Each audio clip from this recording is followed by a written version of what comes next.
What if I told you that one ancient root from India is now sitting on the shelves of Walmart, Target, CVS's, and Amazon across the United States, promising to reduce stress, boost testosterone, improve sleep, and sharpen focus? Is it the natural solution Americans have been searching for, or just another overhyped supplement riding the wellness trend? Today we're breaking down the truth about ashwagandha, what it really does, what the latest research suggests, the side effects many people overlook, and why it's now being added to some of America's most popular supplement brands. By the end, you'll know whether it deserves a place in your daily routine. Ashwagandha comes from a plant called Withania somnifera, a traditional herb used for thousands of years in Ayurvedic practices. In modern wellness language, it's classified as an adaptogen, meaning it may help the body adapt to stress. In a country where a large percentage of adults report frequent stress and sleep issues, that label alone has fueled massive interest. However, in the United States, ashwagandha is not classified as a medicine. It is sold as a dietary supplement, which means it is regulated differently from prescription drugs. The U.S. Food and Drug Administration does not approve supplements for effectiveness before they hit the market. Companies are responsible for safety and labeling, but supplements do not go through the same strict approval process as pharmaceutical drugs. That distinction is important when evaluating marketing claims.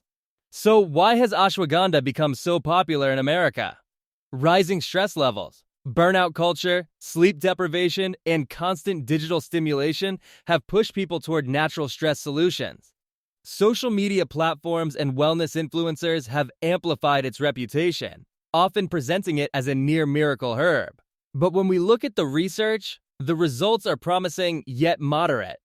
Several controlled clinical trials suggest ashwagandha may help lower cortisol, the body's primary stress hormone.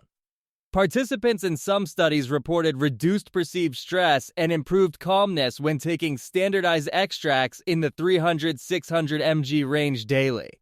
However, these reductions are generally moderate, not dramatic. Sleep is another area where ashwagandha shows potential. Research indicates it may improve sleep quality and help people fall asleep faster, particularly those experiencing stress-related insomnia. Unlike melatonin, which directly signals sleep timing, ashwagandha appears to work indirectly by calming the stress response. That makes it supportive rather than sedative. For Americans struggling with restless nights tied to anxiety or overwork, this may be beneficial, but it's not an instant knockout solution. One of the biggest marketing angles in the US revolves around testosterone and male performance. Some smaller studies suggest ashwagandha may slightly increase testosterone levels, particularly in stressed men or those with fertility challenges. It has also been linked to improved sperm quality and modest improvements in strength gains when combined with resistance training. However, for men with already normal testosterone levels, expectations should remain realistic. It is not a replacement for medical treatment for clinically low testosterone, nor is it a hormonal shortcut. Fitness enthusiasts are also drawn to claims about muscle strength and recovery. Some research indicates improved strength and recovery markers when ashwagandha supplementation is paired with regular training. This effect is likely connected to reduced stress and inflammation rather than a direct muscle-building property. It's not a steroid or a pre-workout, it functions more as a supportive recovery aid. Despite its natural origin, ashwagandha is not risk-free. Reported side effects can include digestive discomfort, nausea, diarrhea, drowsiness, and headaches. In rare cases, it may influence thyroid hormone levels. Individuals with thyroid conditions, autoimmune disorders, or those taking antidepressants, sedatives, or other medications should consult a healthcare provider before starting supplementation. Pregnant women are generally advised to avoid it unless directed by a medical professional. Natural does not automatically mean harmless. In the United States, most supplements provide between 300 mg and 600 mg of standardized extract per serving, which aligns with amounts used in many studies. Higher doses are not necessarily more effective, and consistency appears more important than megadosing. As with many supplements, results may take several weeks to become noticeable. Ashwagandha's rise into mainstream America is also reflected in major supplement brands incorporating it into their products. Companies like Goli Nutrition popularized ashwagandha gummies nationwide, making the herb accessible to younger consumers. OLLY includes it in stress support formulas alongside ingredients like L-theanine. Nature's Bounty offers capsule versions widely available in pharmacies. Garden of Light features it in adaptogenic blends. And even well-known multivitamin brand Centrum has introduced specialty stress support formulations that incorporate adaptogenic ingredients. This mainstream adoption shows strong consumer demand, but popularity alone doesn't confirm effectiveness. So who might consider ashwagandha? Adults dealing with chronic stress, mild sleep disturbances, or workout recovery challenges may find it helpful as part of a broader wellness plan. Who should be cautious? Anyone expecting dramatic hormonal shifts, instant anxiety relief, or a cure for diagnosed mental health conditions without medical guidance. Ashwagandha works best as a complementary support tool, not as a standalone solution.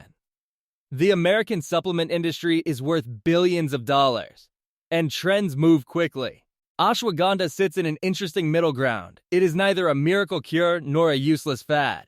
Research suggests it can moderately reduce stress, modestly improve sleep, and potentially support hormonal balance in specific groups. But it will not transform your life overnight, cure depression, or replace professional health care. Looking ahead, researchers continue studying ashwagandha's long-term safety, its impact on inflammation, brain health, and metabolic function. As mental wellness becomes an even bigger priority in the US, adaptogens are likely to remain popular. However, informed consumers are increasingly separating evidence from marketing hype. So, is ashwagandha a medicine or just a supplement? In the United States, it is clearly a supplement. But it is a supplement with meaningful, though moderate, scientific backing, especially in the areas of stress and sleep support. It works best when combined with healthy habits like quality sleep, regular exercise, balanced nutrition, and stress management techniques. Here's the truth Americans need to hear. No pill, natural or synthetic, replaces consistent lifestyle habits and proper medical care. Ashwagandha may support your system, help smooth the edges of stress, and improve your baseline. But the real transformation still comes from your daily choices. Before you jump on any wellness trend, ask yourself whether you are addressing the root cause or simply managing symptoms. Your health deserves careful decisions based on evidence, not just viral popularity.